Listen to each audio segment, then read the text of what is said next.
Hello दोस्तों, स्वागत है आज के मेरे इस वीडियो में। आज मैं फिर से आपके लिए लेकर आ गया हूं अर्धवार्षिक परीक्षा का पेपर और ये आपके प्रीवियस ईयर क्वेश्चन पेपर है। तो इसमें से आपके बहुत सारे क्वेश्चन पूछे जा सकते हैं एग्जैक्टली आपके एग्ज़ाम में।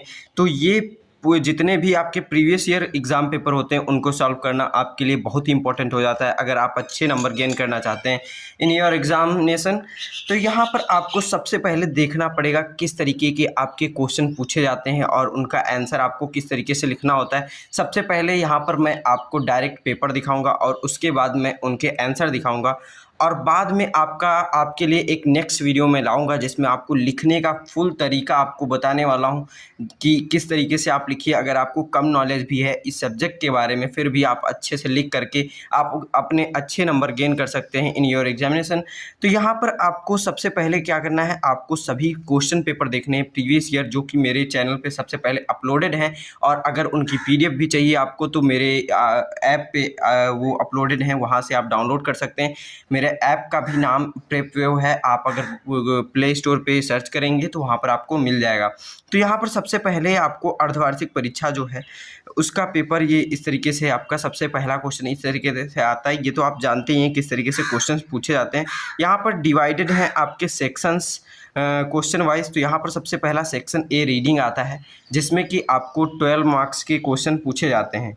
तो यहाँ पर ये सबसे पहला होता है और सबसे इम्पॉर्टेंट है और सबसे ईजी यही क्वेश्चन होता है पूरे आपके एग्जाम पेपर में, क्योंकि इसमें आंसर भी साथ ही में आपको दिया है और क्वेश्चन भी दिया है। तो दोनों आपको उस साथ में जब दे दिया तो आपको बस लिखना है अपने हिसाब से समझ के, आपको अपने माइंड से जो भी समझ में आता है उसके हिसाब से लिखना है। अगर आप पहले से ही इंग्लिश को अच्छे से जानते हैं तो आपके लिए सब कुछ आसान है, लेकिन अगर नहीं जानते फिर भी मैं आपके लिए सब कुछ आसान बनाने वाला हूं यहाँ पर। तो यहाँ पर सबसे पहले आप देखेंगे read the following passage carefully and answer the question that follow. तो यहाँ पर आपको सबसे पहले केयरफुली पढ़ना है, ये जो पैसेज है आपके लिए वो आपको सबसे पहले पढ़ना है। तो ये सबसे पहले आप जान लीजिए कि आपकी जो एग्जामिनेशन में टाइम होता है वो एकदम एनफ होता है इन क्वेश्चन पेपर को सॉल्व करने के लिए। खासकर इंग्लिश का तो सबसे इजी होता है और सबसे पहले सॉल्व हो जाने वाला क्वेश्चन पेपर होता है और सबसे कम समय में, और सबसे शॉर्ट क्वेश्चन जो होते हैं इसी के होते हैं। और कोई सब्जेक्ट में इतने इजी क्वेश्चंस नहीं आते हैं, इतने शॉर्ट नहीं आते हैं, इतने कम टाइम में सॉल्व होने वाले नहीं आते हैं। तो ये सब्जेक्ट आपके लिए सबसे ईजी होने वाला है because this subject is very easy. तो यहाँ पर आप देख सकते हैं read the following passage carefully. तो सबसे पहले आपको पैसेज पढ़ना है, तो इस तरीके से आपको यहाँ पर पैसेज दिया गया है। तो ये आप देख सकते हैं पूरा पैसेज इस तरीके से दिया गया, बहुत ही आसान पैसेज है। अगर आप एक बार पढ़ते हैं तो खुद ही आपको समझ में आ जाएगा। जैसे कि यहाँ लिखा है व्हाट मेक्स अ टेररिस्ट, यानी कि टेररिस्ट क्या बनाता है, क्या क्रिएट करता है, क्या करने की कोशिश करता है। इस तरीके से आपको ये सबसे पहला ही लाइन क्वेश्चन में दिया गया है। A society can be form only when a particular group of people with common inclination, ideology and level the atheism assemble on the same platform to work together। तो इस तरीके से यहाँ पर ये आपका पहला क्वेश्चन का आंसर भी है। यहाँ पर ये जो लाइन आपका देख लिए हैं ये क्वेश्चन का आंसर है, क्योंकि ये मैंने क्वेश्चन देखा है। तो यहाँ पर आप देख सकते हैं किस तरीके से क्वेश्चन पूछा गया है, how is a society formed. तो यहाँ पर आपका सोसाइटी कैसे बनता है, इस तरीके से यहाँ पर नंबर कितने का है ये भी आपको यहाँ पर लिखा गया है। तो कैसे सोसाइटी बनता है ये आपको आंसर करना है। तो यहाँ पर ये देखिए, a society can be formed only when a particular group of people with common inclination, ideology and level of atheism assemble on the same platform and ideology कहाँ गया ये फॉर्म टू वर्क टुगेदर। तो इस तरीके से आपका ये answer हो जाता है केवल 2 लाइन में। बहुत ही शॉर्ट आंसर है और आपको इसमें कोई दिमाग ही नहीं लगाना था। डायरेक्ट यहाँ पर किस तरीके से बनता है तो ये कैन बी फॉर्म्ड इस तरीके से लिखा ही है। इतने से ही आप समझ जाएंगे कि क्या हमको लिखना चाहिए, क्या इस क्वेश्चन में आपको कहाँ से आंसर मिल रहा है। डायरेक्ट आप मैच करिए और बस लिख दीजिए। तो इतना आसान होता है ये आपके क्वेश्चंस। और फिर आपके अगले क्वेश्चंस है इस तरीके से यहाँ पर what happens to the people who think differently. क्या होता है अगर कोई व्यक्ति डिफरेंट सोचता है, अलग सोचता है, तो क्या होता है वो भी आपको डिफरेंटली थिंक आप उसमें खोजेंगे तुरंत मिल जाएगा। आपको तुरंत वहाँ का लाइन लिख देना है और कुछ अपने से बना देना है। किस तरीके से, मतलब कि अपने शब्दों में कुछ बताना होता है। तो अपने शब्दों में आप बोलते हैं ना, किसी दोस्त से किसी और की बात अगर करने तो सब चीज़ अपने शब्दों में बताते हैं। उसी तरीके से यहाँ पर भी आपको अपने शब्दों में बताना होता है। This is language questions so you can create answers your self. अपने से ही आप अपने क्वेश्चन के आंसर बना के लिख सकते हैं। इसमें कोई ज़रूरी नहीं है आपको एकदम line to line word to word याद होना चाहिए। तो यहाँ पर आप इस तरीके से देख सकते हैं। फिर आपका अगला क्वेश्चन है, यहाँ पर इस तरीके से ये क्वेश्चन पढ़ लीजिए। फिर यहाँ पर what is the noun form of the word preserve. तो प्रिजर्व का जो नाउन फॉर्म है वो क्या होगा? तो नाउन फॉर्म प्रिजर्व का होता है प्रिजर्वेशन। प्रिजर्वेशन इसी तरीके से आपका अगला भी पूछा गया है, noun form of the frustrated. तो ये आपका फ्रस्ट्रेटेड है। तो इस तरीके से फ्रस्ट्रेशन ये आपका हो जाता है इसका नाउन फॉर्म। और फिर आपका अगला क्वेश्चन है, find out the word of the from the passage which has a same meaning as set of ideas. Set of ideas क्या होगा? सीधे तरीके से आपको पता है, सेट ऑफ आइडियाज आइडियोलॉजीज जो आपके पैसेज में था डायरेक्ट आप लगा देंगे, इसमें कुछ सोचना ही नहीं है, डायरेक्ट बस टिक करना है।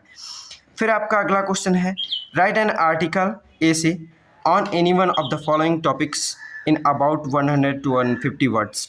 10 मार्क्स का है। ये भी बहुत ईजी है, आप कुछ भी लिख सकते हैं। जो भी आपका टॉपिक इसमें दिया गया है, importance of game and sports in life, तो आप जो कुछ भी गेम के बारे में जानते हैं, गेम के बारे में और स्पोर्ट्स के बारे में जो भी जानते हैं वो सब भर दीजिए इसमें। 100 to 150 वर्ड्स में कुछ भी भर दीजिए इसके बारे में। बस एक आपका फॉर्मेट होना चाहिए। फॉर्मेट में अगर लिखते हैं तो आपको पूरे मार्क्स मिलते हैं। लेकिन वैसे अगर आपको कुछ नहीं आता तो आप बस यही तरीका अपनाएंगे, जो भी आपको उसके बारे में आता है वो लिख देंगे। तो जैसे कि यहाँ पर सबसे पहले यहाँ पर आप देखेंगे तो इंट्रोडक्शन दिया गया है गेम्स के बारे में, और बाद में फिर वो किस तरीके से उपयोगी होते हैं, क्यों चाहिए, फिर लास्ट में इनका कंक्लूजन भी आपको लिखना होता है। तो इस तरीके से आप लिखते हैं अगर, तो पूरा मार्क्स आपके हो जाते हैं। मैंने पूरे आंसर्स भी लिखे हैं और एक बार नहीं कई बार लिखे हैं आपके लिए, आपको दिखाने के लिए। लेकिन आप अगर मेरा सपोर्ट करते रहेंगे तो ऐसे ही आपके फुल आंसर के साथ मैं एक्सप्लेन करूँगा फुल क्वेश्चंस। और इसी तरीके से वीडियो को लाइक कर दीजिए और चैनल को भी सब्सक्राइब कर लीजिए। वीडियो को अधिक से अधिक अपने दोस्तों में भी शेयर कीजिए, क्योंकि it is very important for you. I am creating the video for you, only you.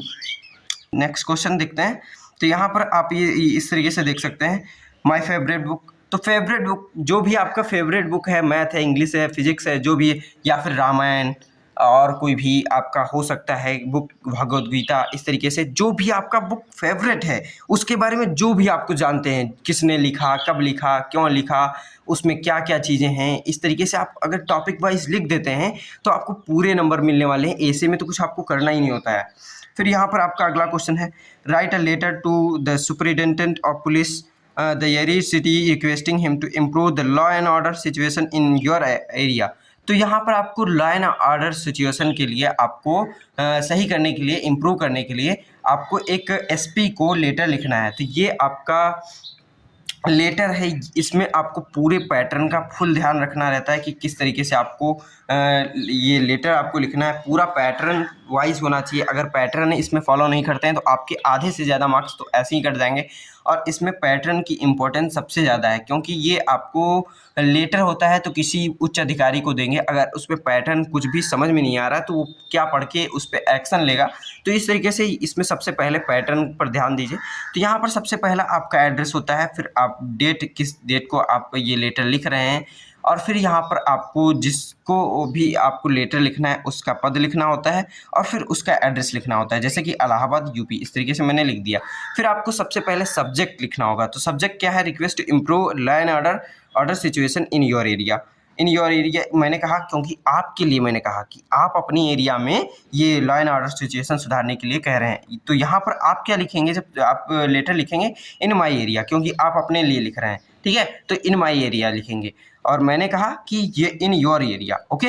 तो इस तरीके से आपको अंडरस्टैंडिंग होनी चाहिए इंग्लिश की। तो यहाँ पर आपका, sir most respectfully I beg to say that I live in Kashi Nagar near Allahabad city, Allahabad station UP. I write to you to put forward the difficulties which the public has to bear due to unsocial element in the locality. In this locality there there is girls college same unsocial elements assemble near. तो इस तरीके से आपको पूरा अपना letter लिख देना रहता है, जो कि बहुत ही ईजी हो जाता है। अगर एक दो बार आप पढ़ लेते हैं तो पूरा याद भी हो जाता है। अगर याद करने की कोशिश कीजिए, क्योंकि अगर आप एग्ज़ाम टाइम में ये वीडियो देख रहे हैं तो आपको उस दिन आपको कुछ नहीं सोचना है, जो भी आप याद कर सकते हैं वो याद कीजिए। और अगर अभी से आप ये वीडियो देख रहे हैं तो आपके लिए तो बहुत टाइम है, लेकिन आपको इसको ज़्यादा नहीं समझना है, क्योंकि टाइम बीतने में आपको समय नहीं लगता है। तो इस तरीके से आपका अभी से अपना तैयारी अच्छे से अगर करेंगे तो आपका सब कुछ क्लियर हो जाएगा। फिर यहाँ पर आपका इस तरीके से लास्ट में आपको लिख देना है योर फेथफुल। जैसे कि मैंने प्रेप वे लिख दिया, क्योंकि आपका ये चैनल ही फेथफुल है आपके लिए। तो ये आपका विश्वासमंद चैनल है और ऐप भी है, दोनों आप ऐप डाउनलोड कीजिए और चैनल को सब्सक्राइब कर लीजिए। इस पे आपको questions, exam paper solutions related आपके सभी डाउट क्लियर किए जाते हैं। तो इस तरीके से प्रेप आपके लिए है। लेकिन आप जब अपना लेटर लिखेंगे तो योर फेथफुल अपना नाम यहाँ पर लिखेंगे, प्रेप की जगह पर अपना नाम लिखेंगे। या फिर अगर आप बोर्ड एग्जाम में ये लेटर लिखना चाहते हैं तो XYZ लिख दीजिए, या फिर जो भी आपके लेटर में क्वेश्चन में नाम दिया गया है वो आप लिखेंगे। फिर यहाँ पर आपका सेक्शन C ग्रामर जो है उसको आपको लिखना है। तो ग्रामर में आप क्या करेंगे, तो सबसे बहुत ही इजी है ग्रामर भी। अगर एक बार आप जितने भी टॉपिक्स हैं, क्या क्या आपके एग्ज़ाम में पूछा जाता है, आपको तो पूरा एकदम एग्जैक्टली पता रहता है। 10th 11th 12th में पूरा पता रहता है आखिर क्या पूछा जाएगा। क्या पूछ ही सकते हैं टीचर्स, जो पूछेंगे वो किताब से होगा। तो जब किताब ही से होगा तो आपको एक बार किताब देखने में क्या जाता है, एक बार किताब अगर आप देख लेते हैं तो आपको खुद ही सब कुछ अंडरस्टैंड हो जाएगा कि किस तरीके से क्वेश्चन पूछे जाते हैं। और वैसे तो मैं है ही हूँ कि जो बता सकूँ कि किस तरीके से आपके क्वेश्चन पूछे जाएंगे और क्या क्या आपको पढ़ना चाहिए। तो इस तरीके से ये क्वेश्चन बहुत ही इंपॉर्टेंट होते हैं। तो यहाँ पर आपका इंपॉर्टेंट क्वेश्चन का सीरीज़ भी मैं जल्द ही लाने वाला हूँ, तो चैनल को सब्सक्राइब रखिएगा। तो यहाँ पर आपका है the driver stood at the extremest edge of the rock, right which word in this sentence is an error. तो इस सेंटेंस में आपका कौन सा वर्ड जो है वो एरर है, यानी गलती है, मिस्टेक है, वो कौन सा वर्ड है। तो यहाँ पर आपको मैं एक चीज़ बता दूँ, कोई चीज़ एक्सट्रीम अगर है, एक्सट्रीम यानी हाईएस्ट है, सबसे ज़्यादा है, तो उससे भी ज़्यादा कोई कुछ क्या हो सकता है, अनंत से भी बढ़ के कोई है क्या? अनंत, इन्फिनिटी हो गया अगर, तो इन्फिनिटी के भी आगे कोई है नहीं, अनंत ही अनंत है।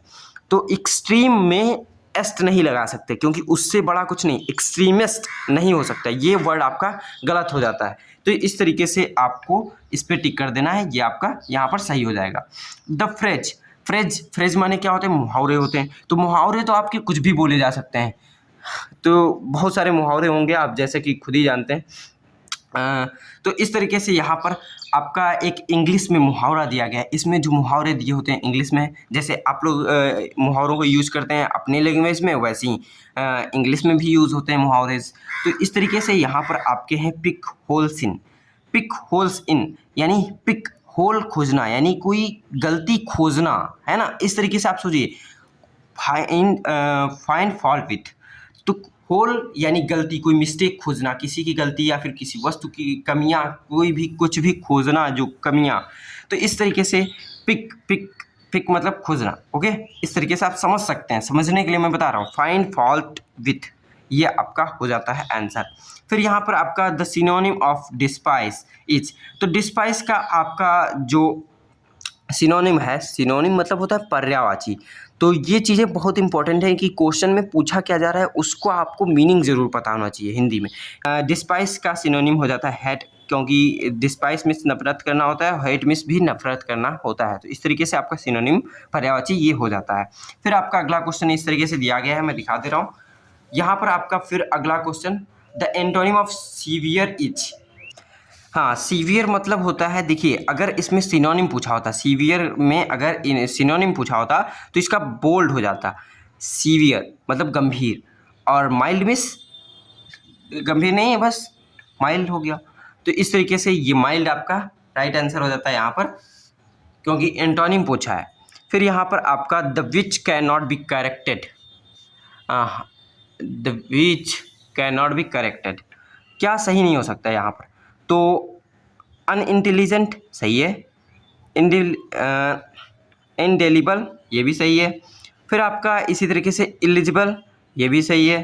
फिर यहाँ पर आपका इनकरेजिबल, ये कोई वर्ड नहीं है, ये आपका यहाँ पर गलत हो जाता है, इनकरेजिबल। ओके, तो यहाँ पर आपका change any one of the following into direct speech, आपको यहाँ पर डायरेक्ट स्पीच में चेंज करना है। तो इस तरीके से मैं आपको क्वेश्चंस दिखा दे रहा हूँ यहाँ पर, और फिर यहाँ पर मैं डायरेक्ट आंसर दिखा दे रहा हूँ, क्योंकि टाइम ज़्यादा हो गया और अभी आपका एग्ज़ाम टाइम नहीं है, तो ज़्यादा आप वॉच करेंगे नहीं, मैं जानता हूँ ऐसा, बिकॉज